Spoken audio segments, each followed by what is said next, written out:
extraordinarily, I guess, stressful, scary time. I'm just curious to know how you're feeling about all of this. It's scary, but also empowering. To me, it's empowering. It's like we need to stop talking about what we're going to change, and we need to do something about it. So to me, it's empowering. We're going to get it done this time, and we're going to make sure it happens.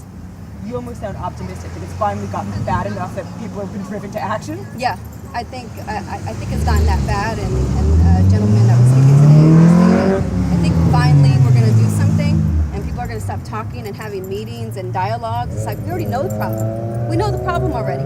Now we got to get down to business, and we need to meet in the middle, and the oppositions on this side, sit at the table and figure it out.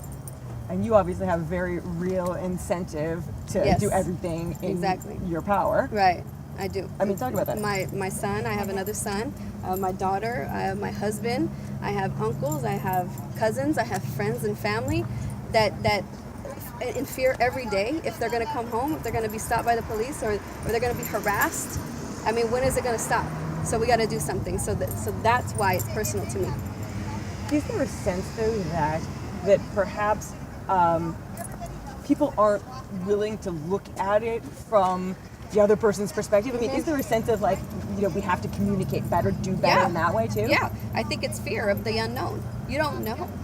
People don't know. There's a lot of people that don't come into the communities, or you have a lot of officers that might not have ever been around a black person or a Latino person, and they are perpetuated by the media and the stereotypes and the criminalization of our people.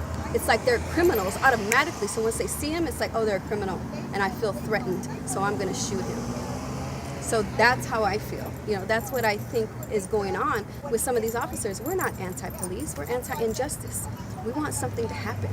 We want people to be held accountable when they commit these murders that are on camera, right? Like they said, this didn't start 2015, 2016. This has been going on. The only thing that's changed is the cameras, phones, on our phones, right? That we're able to get information right then and there. What are you going to do now? Well, I know what I already did. I had a meeting on Sunday with a group of 5 women, and that's lawyers, that's women and strong in policy, and activist women that I know will stick to this with me and walk this through, and we're going to work on Law SB 1286. Which will do what?